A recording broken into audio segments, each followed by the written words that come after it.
Olá, seja muito bem-vindo, muito bem-vinda ao Papo de Dinheiro, seu podcast, o seu programa de educação financeira e finanças pessoais.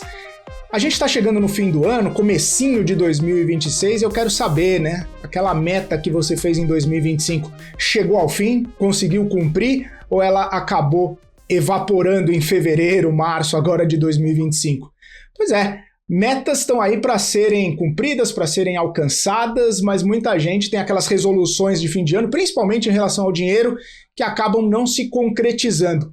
E hoje o papo é sobre isso. É sobre metas, sobre como fazer com que elas avancem e você chegue no fim do ano com um sorriso no rosto e com dinheiro no bolso. Para falar sobre isso, para a gente falar um pouquinho sobre as metas agora de 2026, eu recebo aqui a Geisebel Schaefer-Decker, ela que é educadora financeira, sócia da Fórum Investimentos. Geisebel, bem-vinda aqui ao Papo de Dinheiro, obrigado por estar aqui com a gente. Obrigada a você, é uma honra estar aqui. Geisebel, antes da gente falar efetivamente das metas, falar um pouquinho sobre como, né, alinhar essas questões aí para a gente poder ter um ano um pouco mais tranquilo, queria só que você falasse um pouquinho a respeito da sua trajetória, um pouquinho sobre você aí no mercado e também na educação financeira, só para o pessoal que está em casa nos assistindo agora conhecer um pouquinho mais sobre você. Perfeito, eu trabalho com assessoria de investimento na Fórum, que é um escritório credenciado à corretora XP. Então, basicamente, eu auxilio os clientes a montarem uma carteira de investimento, um portfólio, justamente alinhado com as suas metas e objetivos, né? E de acordo com o perfil de risco. Eu fiz administração de empresas e economia pelo INSPER também. Em seguida, fui fazer mestrado em economia na FGV, com foco em macroeconomia, e tem algumas outras certificações no mercado, como SED e especialista em investimento. Boa. Geisebel, a gente pensa o seguinte, né? Planejar não é tentar adivinhar o futuro, mas é construir um caminho, né? E muita gente acaba pensando, sonhando muito alto, só que sem efetivamente traçar esse caminho, né? Por que muitas vezes os planejamentos, as metas, os objetivos, as resoluções de ano novo acabam não se concretizando, principalmente quando o assunto é dinheiro? Eu falo que as nossas metas, elas vão servir como Waze, né? Como um ponto aonde eu quero chegar. O que é realmente importante para mim? Qual que vai ser a minha prioridade no próximo ano? E aí, quando você não tem isso definido, aonde você quer chegar, qualquer caminho vai servir, né? Aquela famosa frase, se você não sabe onde você quer chegar, qualquer caminho serve. Então, nesse primeiro momento, eu acho que até o final do ano, traz esse momento de reflexão. O que realmente vai ser importante para eu realizar no próximo ano? E aí eu falo que o primeiro obstáculo é você ter um momento para refletir sobre esse tema. A gente vê, né, hoje é muito corrido o dia a dia. Então, você sai do trabalho, é trânsito, é família, um tempo só para você, para analisar o que de fato você deseja alcançar, é um grande obstáculo. O tempo para pensar é quase raro hoje. Então, se você não tornar isso a primeira prioridade, vai ser difícil você começar a estabelecer as suas metas, as suas prioridades. Então, é importante a gente ter esse momento de reflexão e autoconhecimento. Saber o que eu quero efetivamente para conseguir colocar tijolinho por tijolinho. Essa falta de entendimento próprio, e aí seja investimento, seja até mesmo de aspirações financeiras, é que acaba matando o início, o pontapé inicial do planejamento. Exatamente. Então, essa falta de você analisar, né, o que você quer, o que de fato vai ser importante, esse tempo só para você, vai fazer com que você tenha mais intenção do que meta. E aí, o que é intenção? Eu vou dar alguns exemplos, né? Muitas pessoas agora no final do ano, o próximo ano eu quero emagrecer, eu quero economizar, eu quero quitar as minhas dívidas. Isso é uma intenção, não é uma meta, ela não é bem definida. E aí, essa é uma grande diferença entre as pessoas que vão conseguir alcançar as metas e as que vão desistir já em começo do ano, fevereiro já desistem, né? Acho que a academia é um grande exemplo. Se você vai na academia em janeiro, é lotada. cheio, aquele ambiente, né, congestionado. Chega já final de janeiro, praticamente tem a metade dos alunos. Então, muita gente acaba desistindo por ter só uma intenção que é genérica. Tem um estudo de uma universidade americana que mostra que se você for montar uma meta e ela for específica, isso vai aumentar 10 vezes a chance de você conseguir realizá-la. O simples fato de ser mais específico. Então, um exemplo, se a pessoa quer economizar no próximo ano, ao invés de ter só a intenção, eu quero economizar mais, é importante estabelecer, eu quero economizar R$24 mil o próximo ano, um exemplo, em 12 meses, então até o final do ano, e para isso eu vou ir economizando 2 mil todo mês numa conta separada. Já é muito mais específico. E aí quando você analisa duas pessoas, qual que tem a chance maior de conseguir alcançar, né? Então, quanto mais específico, quanto mais clareza a gente tem, mais fácil vai ser ajustar o nosso comportamento para fazer com que aquilo se torne real. Aí você consegue também colocar as micrometas, né? Então, 2 mil é R$100 mais ou menos por dia útil, né? Sem contar o fim de semana ali. Então, você consegue ter um tato um pouco maior e acompanhar um pouco mais fácil se você está cumprindo ou não. Não espera chegar lá em dezembro para falar, olhar para trás e falar, não consegui, né? Aí complicou. Exatamente. E essa questão de mensurar, ela é super importante. Quando a gente fala de metas, um dos modelos mais famosos, ele foi criado por George T. Doran na década 1980, mais ou menos, porque ele percebeu que as empresas tinham muita dificuldade em estabelecer as metas. Então, ele criou o que ele chamou de um jeito inteligente de definir metas, que é o método SMART. Não sei se você já ouviu falar, principalmente faculdades de administração, eles abordam muito esse tema, porque é um modelo simples, mas que é capaz de você colocar o passo a passo. Então, o S é de exatamente... A meta precisa ser específica. E o M, eu preciso conseguir mensurar. O A, eu preciso ser capaz, né? Aquilo tem que ser atingível, tem que estar algo dentro da sua realidade. O R, ela tem que ser relevante para você, aquilo tem que fazer sentido. E o T de tempo, eu preciso ter um prazo para cumprir aquela meta. Então, quando eu consigo ir mensurando esse meu progresso, por exemplo, a gente falou de economizar, você vai conseguir ver no primeiro mês se você está cumprindo aí a sua micrometa ou não. Então, se torna muito mais possível você chegar lá em dezembro e ter 24 mil de reserva, né? E aí, outro ponto importante é você ajustar para a sua realidade. Então, tem gente que ganha 4, 5 mil, às vezes economizar 24 mil é muito. Mas para quem ganha 50 mil, às vezes não tem uma reserva, né? Vive mês a mês. Então, nesse caso, ter uma meta maior de acordo com a realidade é muito importante também. Legal você falar, porque me veio na cabeça esses 2 mil, né, que você comentou. Poxa, dependendo de quem está nos assistindo, vai falar 2 mil, não é atingível para mim. Eu coloquei aquela meta, mas no primeiro mês eu consegui R$300, né? Aí fala, pô, não é atingível, estou mirando muito alto. Aí isso faz com que dê também para fazer esses ajustes. E não necessariamente abandonar a meta, mas fazer um ajuste ali no meio do caminho para conseguir atingir o mais importante, que tá no caminho, né? Talvez essa seja uma questão importante, né? Fazer essa adaptação para chegar em algum lugar. Eu acho que é um pensamento muito comum, principalmente quem ganha menos, de que é impossível economizar, né? Eu não consigo, não tem como, eu ganho pouco.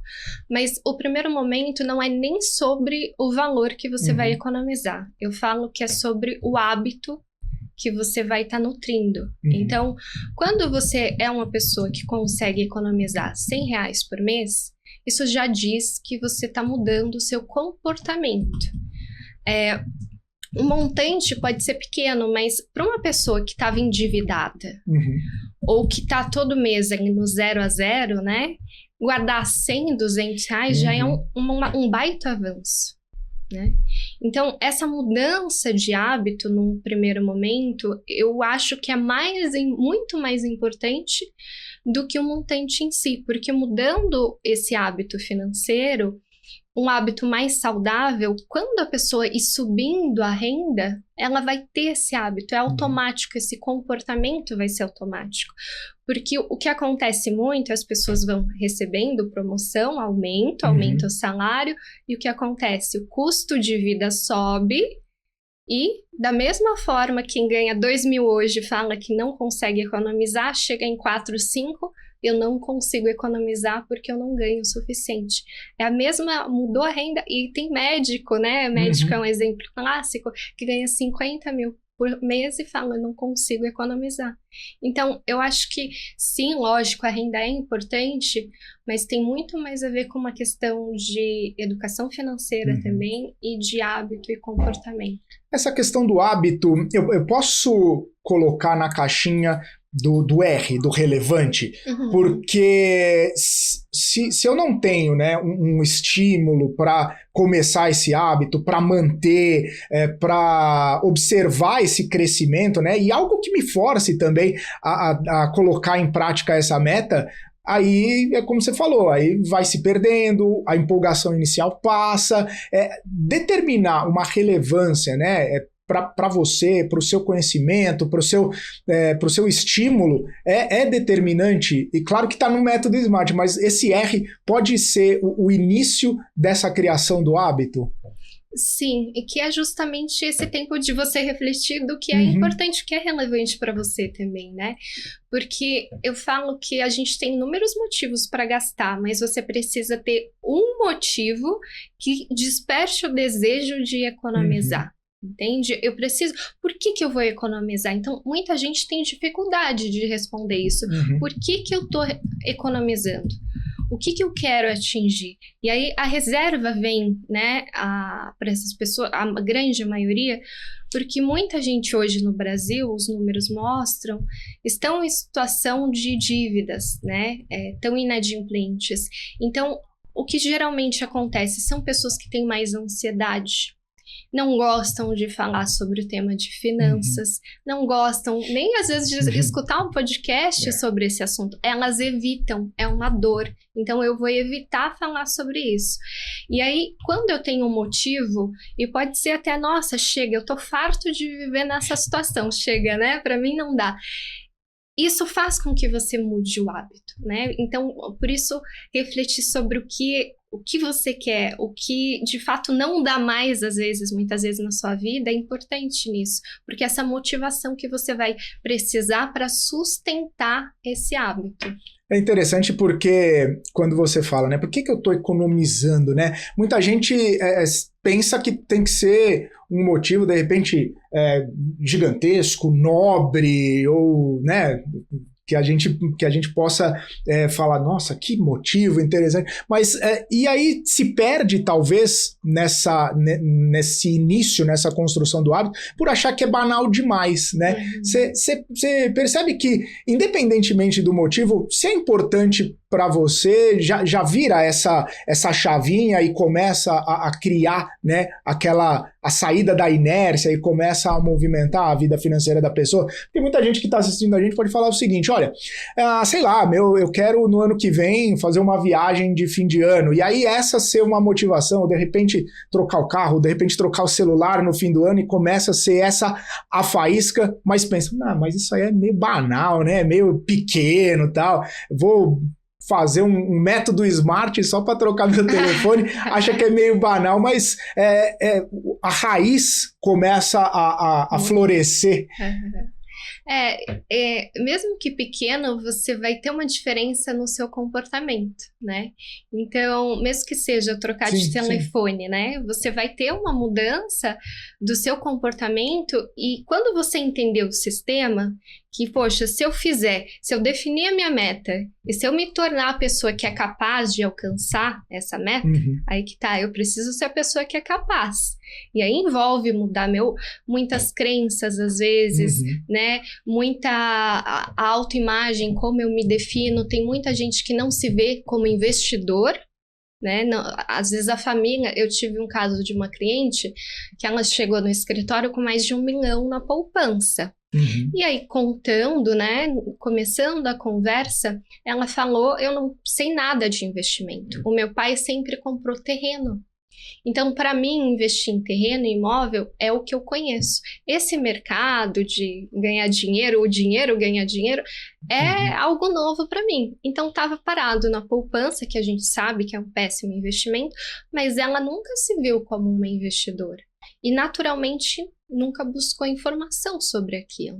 Até que algum dia, a amiga dela falou para ela, olha, você tá na poupança, como assim? E ela falou, não, eu preciso entender essa questão, né?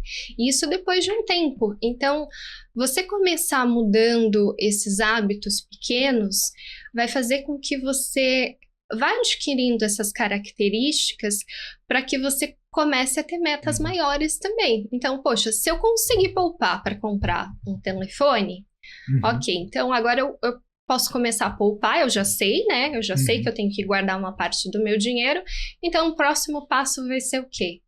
Vai dar entrada num carro, num apartamento? Qual que vai ser o próximo objetivo, né? E aí o emocional muda, e muda toda a percepção da pessoa de chegar em algum lugar que ela está realmente desejando, né? O progresso ainda pode ser medido. Sim, se você sentar nesse ano e falar, poxa, o que mudou? E finanças também é número, né? Tem gente que tem aversão aos números, mas os números não mentem. Se você sentar e colocar, olha, o ano passado eu ganhava isso, e esse ano eu tô ganhando mais ou menos. O ano passado eu economizei isso. E esse ano, quanto que eu tenho? Então, o progresso ainda pode ser medido. Aí você vai ver se tá evoluindo. E aí muita gente menospreza essas pequenas evoluções, né? Mas se você empenhar esses resultados ao longo de 5, 10 anos, até onde você consegue chegar? Tem uma entrevista que o Cristiano Ronaldo deu, e aí o entrevistador pergunta, né? Muita gente quer ter os resultados que você tem, o dinheiro que você tem, a fama que você tem. E ele fala, eu posso dar um mapa. Eu mostro como fazer. Eu mostro tudo que eu fiz para chegar onde eu tô. Mas quantas pessoas vão ser capazes de sustentar o comportamento, de mudar, sustentar, acreditar e muitas vezes até treinar, né? Dar o máximo lá sem ter o resultado ainda. Né? Quantos podcasts às vezes você tem que gravar até você virar famoso, até o seu podcast bombar. Então não acontece do nada, né? Geralmente as pessoas que têm grande sucesso, elas têm um comportamento que foi sendo sustentado por muitos anos às vezes. E são as pessoas que conseguem um grande resultado. É aquela história, né? O superpoder de fazer a mesma coisa todos os dias, pequenas coisas todos os dias, para chegar naquela construção. Ô, Jezebel, aproveitando que você falou, né, dessa questão de às vezes olhar para trás, né? Olha o ano de 2025 para projetar o ano de 2026, ou pelo menos começar a ter essa percepção de meta, né? Por onde que as pessoas podem começar justamente olhar para trás, olhar o 2025 para começar a ter essa percepção? O que a gente olha? Como que a gente faz essa revisão financeira? Quais os pontos de atenção? O que a gente pode capturar, né, desse ano intenso que a gente teve de 2025 para começar a se conhecer e começar a olhar para 2026? Eu vou falar mais de finanças, mas eu acho que em qualquer área você consegue ir adaptando. É importante, em finanças, você vai olhar para os números, né? Quanto que você ganhou, quanto que você gastou, quanto que você investiu, quais foram as principais decisões financeiras que você fez ao longo do ano.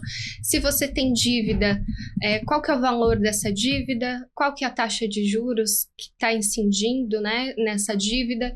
Então você vai olhar para os dados, né? Tem aquela planilha lá, tem hoje gratuita, você baixa na B3, faz um orçamento e você vai olhar o que os números estão mostrando. Ok, vi que, nossa, eu tenho um grande problema com cartão de crédito. Nossa, minha fatura todo mês está alta, eu estou passando. Aí eu vou começar a analisar, mas como que eu posso mudar isso? Quais, né? Então, vou estabelecer a minha meta para o próximo ano, reduzir os meus gastos no cartão de crédito, reduzir a parcela de 2.000 para R$ 1.000. Isso é personalizado, né, para cada um, mas uma meta genérica aí de redução de dívida de cartão de crédito. Quais atitudes eu preciso tomar? Eu preciso parar de olhar site de roupa, de bolsa. Colocar tudo no carrinho. Tudo no carrinho. Eu preciso parar de ficar indo no shopping. Eu preciso parar de ficar ultrapassando um limite. Hoje você pode ajustar um limite do seu cartão. Então, o que eu faço? Às vezes eu vejo, já tá aí, ajusta para baixo. Então, chegou naquilo, você vai ver, nossa, não posso gastar mais, né? É bom deixar sempre um pouco para baixo, que às vezes tem um gasto aí que você não pode deixar para depois, mas você precisa ter esse acompanhamento, porque se você não tem, sempre vai acabar gastando mais do que deve. Aí passa vergonha na loja, mas não passa o cartão. Não. O banco que confiou em mim, né? O banco que não passa vergonha na loja, não passa a compra lá, aí você fala, desculpa, mas meu cartão não passou. Mas é interessante isso que você falou, né? Até como contraponto, porque se a gente está num momento, né, de construção de hábitos bons, financeiramente falando, minimizar os hábitos ruins acaba sendo determinante, né? Acaba sendo muito importante para quebrar com o ciclo anterior e construir, né, o ciclo de prosperidade e de metas atingíveis. Que tipo de hábito, você falou a questão das compras do cartão de crédito, mas tem outros hábitos ruins financeiramente falando que acabam puxando a pessoa para baixo, tirando um pouco desse ímpeto de conquista de meta e que acaba atrapalhando mesmo a vida financeira das pessoas, que você percebe assim meio de forma geral que as pessoas têm? Tem vários hábitos e muito a mentalidade, né? Se você conversar com alguém, a mentalidade da maioria das pessoas eu invisto se sobrar. Então, investir não é prioridade. Se sobrar, e nunca sobra. Então, eu nunca invisto. Quando você muda, esse pequeno... Não, agora é prioridade para mim investir. Então, primeiro eu vou investir, eu vou depositar um valor todo mês numa conta separada. Então, aquele valor eu não vou mexer, vou deixar lá aplicado. E aí, o que sobrar, eu vou gastando. E aí, outros hábitos do cartão, né? É muito essas compras por impulso. A gente tem a ansiedade, né? Auto-ansiosa, eu vou fazer compra. Então, entra a parte emocional de você controlar também como você se sente e analisar se você está se sentindo daquela forma, o que você faz. Então, eu tô ansioso, aí eu vou comprar. Eu chego em casa, eu tô muito cansada, eu peço delivery. Então, esses pequenos hábitos negativos, eles vão pesando muito no orçamento. E aí, para você minimizar, buscar alternativas. Então, ao invés de comprar, o que eu posso fazer para reduzir a minha ansiedade? Exercício físico é um grande exemplo, né? Se eu ir fazer uma caminhada num parque, ler um livro, alguma coisa que vai fazer com que essa sensação, né, seja abatida, que você não use a ansiedade para comprar. Então, substituindo esses hábitos. E é um pouco individual, mas tem hábitos que a gente percebe que é muito comum, assim, nas pessoas, né? E aí, o importante é não ter culpa, né? Não ter a sensação de culpa. Porque se a gente olha para trás, né, vê alguns hábitos meio ruins, assim, que a gente adotou e tenta mudá-los, né? Também, por conta do emocional, não sentir culpa por aquilo de errado que fez, acaba ajudando bastante também nessa transformação, nessa nova fase. Quando a pessoa começa a olhar para o passado, né? Tipo, eu podia ter começado a poupar antes. Isso vai gerar o quê? Uma sensação de incapacidade, uma sensação ruim, né? Poxa, eu não consegui me controlar o ano passado. Eu sou assim, eu sou uma pessoa impulsiva, eu gasto sem pensar. Isso gera até uma sensação de impotência, eu não posso mudar, né? Que é o realmente que a gente não quer. Então, olhar para o passado, ele só vai ser benéfico se você trouxer algo positivo daí. E aí a sua percepção quanto ao seu passado é um fator muito relevante. Porque a mesma pessoa que pode ter dívida e tal, pode olhar e falar, poxa, não é isso que eu quero para minha vida. Agora eu sei o que não fazer, né? Eu sei o que não repetir no próximo ano. Então eu vou mudar. E aí uma outra pessoa pode olhar e falar assim, não, eu sou uma pessoa endividada mesmo, não tem jeito, é assim, eu não consigo me controlar.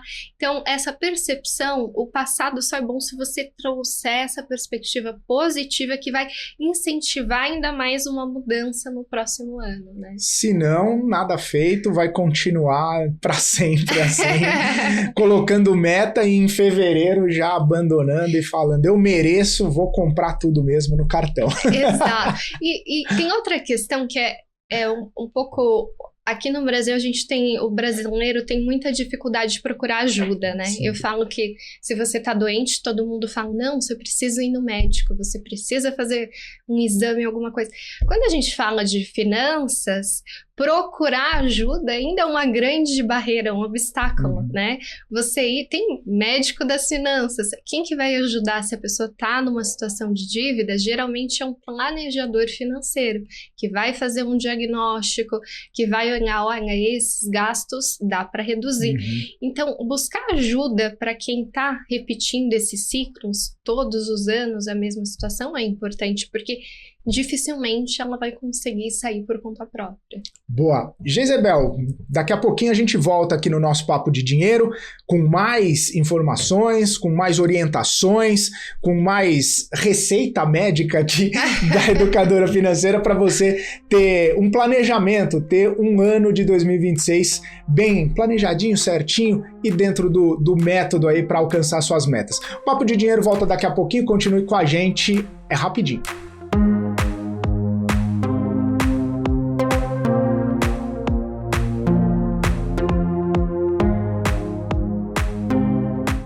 Muito bem, estamos de volta aqui no Papo de Dinheiro, hoje conversando com a educadora financeira sócia da Foro Investimentos, Jezebel Schaefer-Decker. Jezebel, a gente estava falando sobre a questão emocional, né? E isso acaba sendo um gatilho bastante importante para você conquistar ou não alguma meta, para você chegar ou não em algum objetivo, mas você deixou bem claro, né? A questão financeira lida com números, né? Lida com, de repente, ter uma planilha do Excel ali, ter todos os objetivos muito bem traçados com os números ali que são correspondentes um com o outro. Queria entender um pouco dessa percepção, até para a gente avançar para um lado um pouco mais prático, né? Como transformar a intenção que você falou no primeiro bloco, né? De guardar um dinheiro numa meta prática e possível, né? Porque, embora o método seja bastante importante, mas como que a gente tira, né, da intenção para efetivamente a meta e colocando naquelas caixinhas do Smart e fazendo com que isso seja efetivamente algo mais prático para a vida da pessoa? Perfeito. Quando a gente fala, né, de ter a meta específica, isso vai aumentar em 10 vezes as suas chances de tornar real. Outra coisa muito interessante que os estudos mostram é que o simples fato de você escrever a sua meta aumenta em 42% a chance de realizar. Só de escrever. Então, escrever tem um impacto muito grande. Eu pego um caderno, uma folha em branco mesmo, você vai pegar um tempo e escrever o que é importante para você o próximo ano. Então, pode ser geral, não precisa ser Smart, eu vou seguir agora, o Smart no começo. Seja simples, pensa o que eu quero realizar. E aí, eu vou falar de finanças, mas mais uma vez, isso vai, acho que para qualquer área.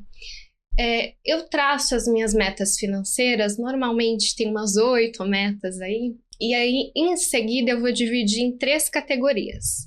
A primeira categoria eu coloco as minhas metas, ideias que têm o potencial de aumentar a minha receita.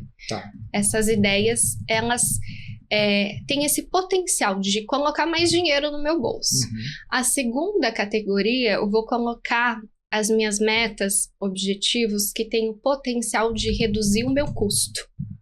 O que, de fato, se eu realizar o ano que vem, reduz o meu custo. E na terceira categoria, são as metas de recompensa, que também envolve questões financeiras. Por exemplo, uma viagem. É um momento bom, né? Mas vai custar essa viagem. Então, essas metas de recompensa, elas vão ser acionadas se eu fizer um bom trabalho em cumprir as anteriores. Então, estou conseguindo colocar em prática aqui as minha meta para aumentar a receita, a meta para reduzir custo. Ok, então esse ano eu vou fazer uma viagem que eu quero. E aí, separando essas três categorias, você vai ter de forma muito clara, né? Isso aumenta a receita, isso reduz custo, isso daqui não é meu foco agora. Eu não vou focar minha energia e atenção nas recompensas nesse momento.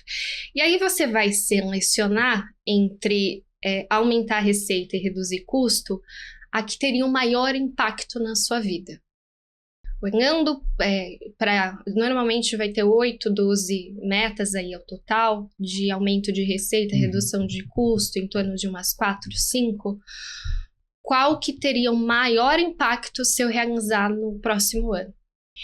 E normalmente vai saltar à vista. Olha, se eu conseguir realizar isso daqui, a minha situação melhora. Então, para as pessoas que têm dívida, como hoje a gente tem uma taxa de juros que está a 15%, normalmente quitar as dívidas vai saltar quando você olhar para o que teria maior impacto financeiro. E aí, a gente fala de dívida geral, tá? Porque tem muita gente que tem financiamento imobiliário e a taxa menor. Então, às vezes, conseguiu 7%, 8% e quitar esse financiamento com juros a 15%, se você tem o valor, financeiramente não é vantajoso, né? Pode entrar uma outra questão emocional de não querer ter dívida, mas financeiramente seria mais vantajoso deixar o dinheiro aplicado do que quitar esse financiamento.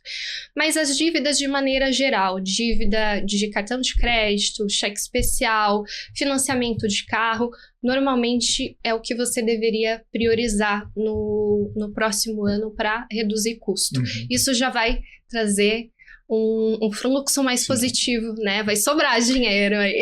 Ele acaba atuando nas duas pontas, né? Ele reduz o seu custo e automaticamente aumenta o seu salário, entre aspas, a sua capacidade de investir, né? A sua renda não vai ser alterada, mas a sua capacidade de investir aumenta, porque agora vai ter, ao invés de você ficar pagando juros para banco agiota, às vezes, né, que infelizmente é a realidade, você vai conseguir destinar esse valor para você, para os seus investimentos.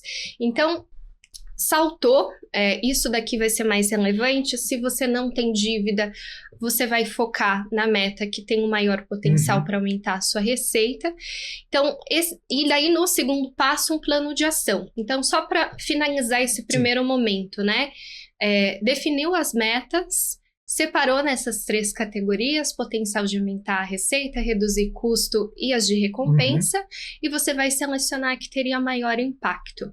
Dessa que você tem maior impacto, você vai escrever de maneira específica como que você quer. Aí você joga no Smart. Aí você joga. Hoje, mas eu tenho dificuldade. Se você jogar numa inteligência artificial, ela vai ajudar você a montar. Então, tem maneiras simplificadas aí para você ter uma meta mais específica, mais definida. E aí, com essa meta definida, a gente parte para o plano de ação, né? Boa. Eu queria expandir essas três metas aqui, se a gente conseguir, até exemplificando para nossa audiência. Porque tudo bem, eu escrevo algumas metas que têm potencial de aumentar a receita. Vamos começar por aqui, Jezebel. Que tipo de coisa eu posso escrever, né? Sei lá, quem está nos assistindo aqui pensaria, o que, por exemplo? Ou, de repente, em algum atendimento que você já fez, o que foi levado? Só para a gente ter uma ideia, sair do campo do abstrato para tentar ir um pouco mais para o prático, para a gente tentar entender o que eu posso colocar nessas metas para aumentar minha receita. Eu vou dar um exemplo pessoal e também um pouco mais geral. Pessoal, eu tenho um objetivo próximo ano, uma meta de lançar meu primeiro livro. Então, é uma ideia que tem um potencial de me gerar receita. Uma outra ideia é fazer um curso de finanças comportamentais, que também tem um potencial de gerar receita. E aí, eu analisei as duas e, em primeiro, o que tem maior potencial seria um curso, porque é mais fácil você gravar, é mais rápido, você disponibiliza. Então, por ter mais escala, né, mais fácil hoje com rede social, eu identifiquei, não, isso tem que ser a minha prioridade. Então, para mim, essa eu joguei como prioridade para o próximo ano. É aí que eu vou focar minha atenção e energia no primeiro momento, né? E exatamente essas 3 categorias servem para te dar clareza, porque atenção e energia é limitado. Você tem 24 horas no dia, então onde que eu vou focar? E aí, isso é prioridade. Então, ok, vou trabalhar para isso. Mas outros exemplos... em geral, né, para aumentar a receita, às vezes uma certificação que você vai ser promovido, buscar um novo emprego, de reduzir custo, tem gente que coloca, né, quitar as dívidas, mudar de cidade também. Eu tenho o caso de uma amiga que eles casaram, foram para o interior, como trabalha híbrido, custo de vida é metade do que aqui, e se encaixou na realidade deles, né, na vida deles, se encaixou isso. Então, essas ideias, elas são personalizadas, mas também você pode contar o seu conhecimento, o que você tem, para ver quais são as ideias que têm essa capacidade de gerar mais receita para você ou reduzir custos. Legal. Na receita é interessante que a gente pensa numa qualificação, né? Ou de repente até uma qualificação profissional. Você falou, vou fazer um curso para ganhar uma promoção no trabalho, para mudar de emprego, para eu ser mais, né, presente no meu trabalho, para eu entregar mais para a empresa que eu estou trabalhando, e até mesmo aquelas ideias que a gente sempre fala aqui às vezes no programa, de renda extra, né? De você utilizar uma parte do seu tempo disponível para gerar mais receita, para aumentar o seu salário, entre aspas, né? Embora muita gente acabe vendo uma renda extra como algo que precisa ser sazonal ali, esporádico, porque também ficar trabalhando, fazendo renda extra para sempre não dá, né? Mas enfim, essas ideias assim, se você que está nos assistindo começar a colocar no papel, vai ter algo que vai saltar os olhos e que vai ser no risco-retorno, se a gente pode dizer assim, algo que seja mais, que dê mais possibilidade de você aumentar a receita.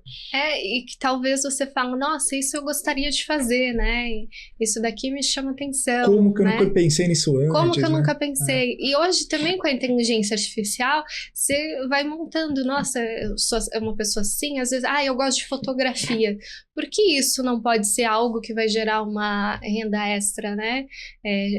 Fotografia, toda essa área digital hoje está em alta, então você tem diversas oportunidades, mas você precisa ir buscando o que faz sentido para você e que também vai se adaptar na sua rotina. Porque se a pessoa está trabalhando 10 horas por dia, chega em casa cansado, pega trânsito, demora, é difícil achar algo que não pode ser algo que tome muito tempo dela, né? Ela vai ter que, às vezes, abrir mão no final de semana de um tempo de descanso para conseguir fazer essa renda extra também. Boa. Do potencial de reduzir custos, você deu um exemplo muito legal, né, de trocar de cidade ou buscar, de repente, um aluguel mais barato, porque eu já estava pensando assim, não, vou apagar a luz da casa, porque gastar menos luz, né, vou começar a ficar no escuro, né, vou gastar menos água, e aí você vai tentando pensar em algo ali mais do dia a dia. E um negócio interessante que você falou, e eu até tenho esse pensamento, né, cortar custos, né? Você tem que sempre cortar custos, que é igual a unha, né? Se cresce muito, incomoda. Mas cortar muito a unha também incomoda, né? Acaba machucando. Então, às vezes, você precisa aumentar a receita, ao invés de só procurar ficar cortando. Na terceira parte, na terceira categoria, a da recompensa, né? Eu começo a pensar nisso, você falou depois, mas quanto depois? Porque se eu começar a aumentar a receita e reduzir custo e não tiver nada pensado qual vai ser minha recompensa, pode desestimular também, né? Às vezes a recompensa é a cenoura lá na frente que você está buscando essa mudança de rotina, essa conclusão das metas, né? Quando que eu penso na recompensa, Jezebel? Quando você tiver progresso. E financeiramente os números vão te mostrar, né? Então, quando você tiver progresso, chega a metade do próximo ano, você fala assim, não, já coloquei aqui, no meu exemplo, coloquei o curso em prática, consegui vender, desenvolver habilidades também, né? Depois a gente pode detalhar no plano de ação, que é muito importante também, mas você vai precisar, dependendo da sua meta, você vai precisar desenvolver novas habilidades. Então, isso é importante estar dentro do plano de ação. E aí, o resultado vai te mostrar se você teve progresso ou não. Se você não vendeu nada, tem algo que eu preciso melhorar alguma coisa, né? Eu preciso ajustar alguma coisa aqui. Não consegui reduzir nenhum custo. Alguma coisa eu preciso olhar e falar, o meu comportamento está adequado, eu estou conseguindo diminuir gasto do cartão de crédito, porque assim, na minha visão, se você mudar o comportamento de acordo com aquilo que você quer atingir, é impossível o resultado não mudar. Entende? É impossível. Se você está gastando muito, estabeleceu, diminuiu o limite do seu cartão, é impossível que aquele dinheiro não vá sobrar. É matemático, né? Você vai estar lá.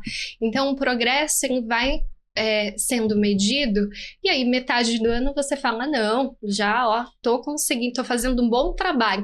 E o maior interessado vai ser você mesmo, né? Em cumprir as suas metas. Então, tô fazendo um bom trabalho, agora sim eu vou lá para recompensa. Aí começa, né, planejar a viagem e tal, só que não pode colocar isso na frente, porque senão vai ser só mais um peso financeiro. A viagem vai ficar muitas vezes parcelada e comprometendo ainda mais o orçamento. Interessante isso que você falou do progresso, né? Porque muita gente fala de colecionar as pequenas vitórias. A gente até falou, né? O tijolinho por tijolinho que vai construindo, né, a casa, o castelo, enfim, tudo aquilo que você quer alcançar.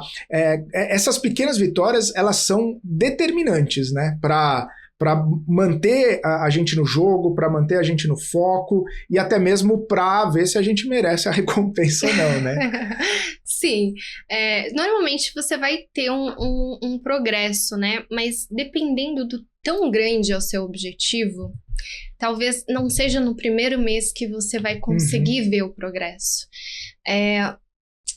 Outro exemplo, né? Uma meta muito comum é tentar emagrecer.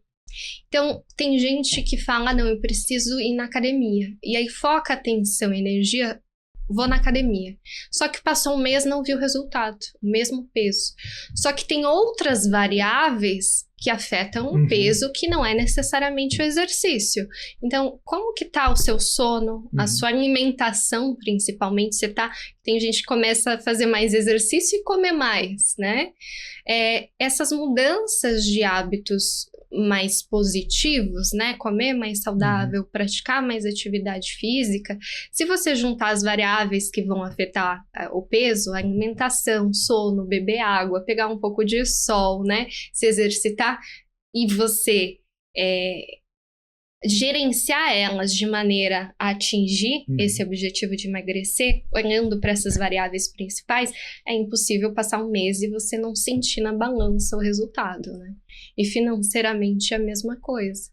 A gente, quando fala de meta, e é até interessante porque muita gente acaba traçando alguns paralelos de empresa com as finanças pessoais, né? E empresa a gente sabe, né? Empresa tem planejamento, né, quinquenal, tem planejamento anual, trimestral, mensal, né?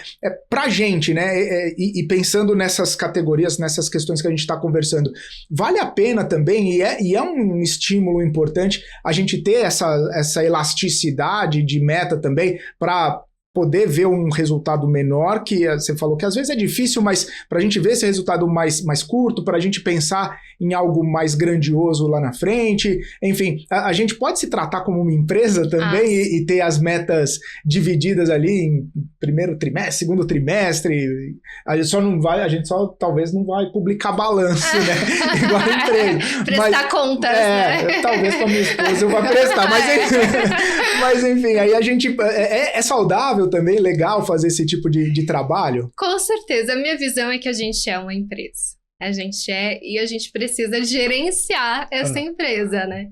Então, e dá um baita trabalho gerenciar a gente. Como você falou, você não vai prestar contas, né?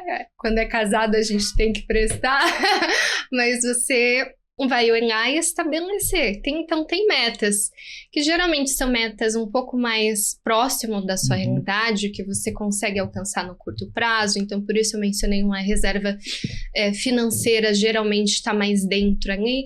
E aí você começa a ter metas mais de médio e longo prazo. Só que é importante você olhar e falar para o presente, né? O que eu posso fazer agora que vai me trazer um resultado um pouco mais positivo o próximo ano? Porque não adianta, daqui 10 anos eu quero ser milionária. Daqui 10 anos, aí passou 2, 3, 4, aí chegou o último ano, e agora, né? Então, é importante você ir fazendo, né, essas pequenas ações que vão te levar. Porque se você seguir essa disciplina, e aumentando receita, reduzindo o custo, investindo, matemático, você vai chegar lá, né? E eu falo, eu tive um caso que eu fui numa empresa e eu lembro assim que eu cheguei e ela estava muito emocionada porque era a primeira vez que eles estavam sentando com alguém para falar sobre investimento. Era uma empresa que sempre tomava muita dívida, passou por várias situações difíceis, e ela estava muito emocionada que era a primeira conversa sobre investimentos, e ela ficava abaixo do mínimo que eu atendo. Mas ela me falou assim, Geisabel, próximo ano a gente vai ter 1 milhão investido. E eu falei, ok, vamos, né? E toda a história e tal. Ela não levou 1 ano para ela ter, levou quase 2 anos, mas ela já passaram desse valor. Então, o simples fato de ter isso, né, como prioridade faz com que o comportamento da empresa, o jeito de lidar com o dinheiro seja priorizado para investir. E aí, quando ela vê os rendimentos, vai gerando a motivação, né? Agora eu entendi como funciona. Agora eu já quero, meus filhos também, a gente parte para essa jornada. Então, é importante ter essas metas, mas ir fazendo, né? Como eu mencionei, plano de ação, o como que você vai chegar até lá. E você citou um negócio interessante, né? A pessoa com os filhos e tal, imagino, obviamente, maiores e tudo mais, mas a importância também de trazer, né, as pessoas que estão à sua volta para até ajudarem, né? Colaborarem e estarem engajadas junto com a meta, porque muitas vezes a gente vê, né, a pessoa, poxa, eu vou mudar, vou fazer, vou acontecer e tal, e o ambiente, né, esposo, marido, os filhos, pai, mãe, enfim, acabam não colaborando, né, e talvez não por mal, né, mas acabam também não comprando a briga junto e mais atrapalha do que ajuda. É importante, né, também ter esse pilar e essa relação, essa discussão, né, olha, eu tô seguindo por esse caminho, vamos junto e mobilizar o entorno também para, enfim, chegarem num lugar juntos.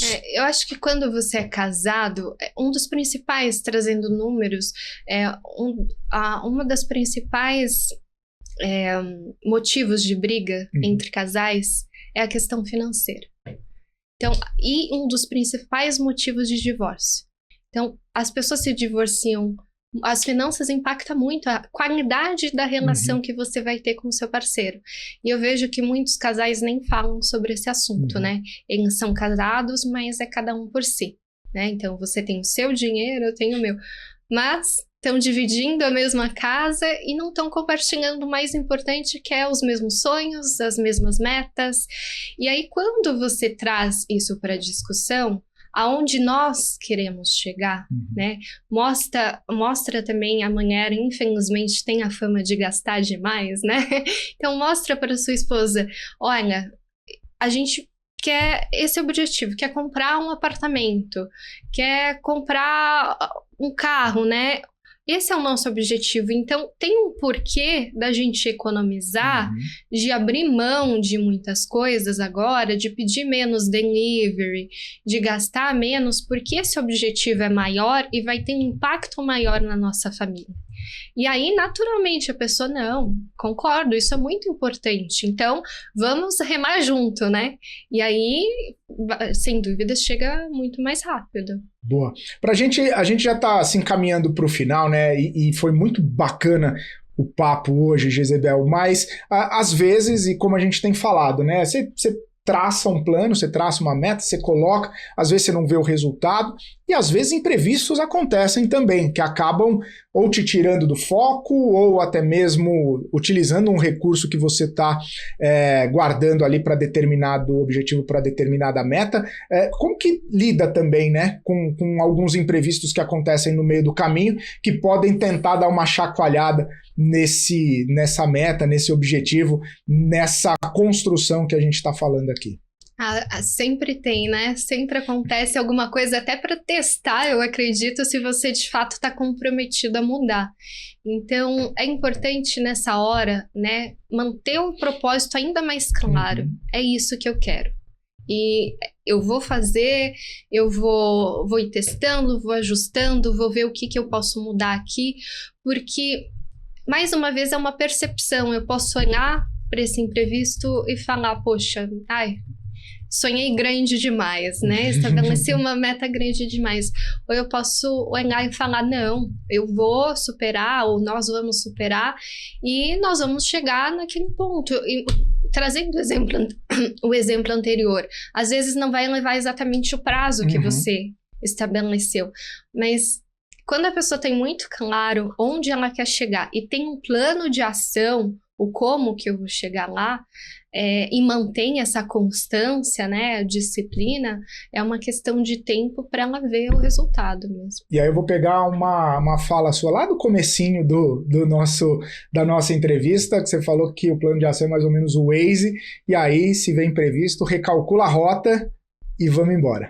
Tem mais de um caminho que vai te levar, né, na mesma direção. Uns mais rápido, uns mais devagar, mas leva, né? E esse plano de ação é importante também ser estratégico, né? Porque você tem a meta lá estabelecida, vou lançar um livro próximo ano. Então, dentro do plano de ação, eu preciso colocar o que eu preciso fazer, o que é necessário para tornar aquilo real. Então, se eu vou lançar um livro, eu preciso entender desse tema. Quais são as opções para eu lançar? Própria, editora, conhecer pessoas que estão nesse meio, né? Ver, tem custo? Qual que é o custo? Quantos livros eu preciso, né, imprimir? O custo de impressão? Qual que é os benefícios e custos de fazer por conta própria ou com uma editora? Quando você começa a entrar dentro do como, vai vindo várias questões ali que você vai precisar olhar com mais calma. Então, se eu quero aumentar um patrimônio e eu já tenho uma certa quantia, eu posso olhar, eu posso comprar um imóvel próprio, eu posso comprar um imóvel para alugar, eu posso comprar um imóvel um pouco mais antigo, reformar e vender e ter um aumento mais... O que de fato faz sentido, né? E aí você entra, eu vou precisar de financiamento, qual que é a taxa que eu desse crédito, quanto que eu preciso, qual que é a localização. Tem várias variáveis que precisa estar detalhada nesse plano de ação. E aí você vai ver, não, mas comprar um imóvel para reformar não faz sentido na minha rotina. eu não tenho tempo para ir acompanhando a uma obra. Então, para mim, faz mais sentido comprar um imóvel e alugar, e isso vai gerar mais renda. E aí, esse plano de ação, perceba que são vários caminhos, é o Waze, vários caminhos que vão te levar para aquela direção. E muitas vezes você vai precisar descartar, porque aquilo não pode ser colocado na sua rotina, né? Então, aí você tem a meta específica, bem estabelecida em um plano de ação, você tá com um livrinho embaixo do braço, né? Partiu agora para ação, que é a mudança de comportamento e colocar esses novos hábitos, esses novos comportamentos dentro da sua rotina. Maravilha. Jezebel, obrigado pela participação aqui no Papo de Dinheiro, foi muito bom tê-la aqui e portas sempre abertas para você. Obrigada a você. Valeu, obrigado. Conversamos aqui com a Jezebel Schaefer-Decker, ela que é educadora financeira, sócia da Fórum Investimentos. Gostou? Já traçou? Já vai começar a traçar as metas para 2026? É isso. E a gente se vê na próxima semana no Papo de Dinheiro. Muito obrigado pela audiência, pela companhia. Até a próxima. Tchau, tchau.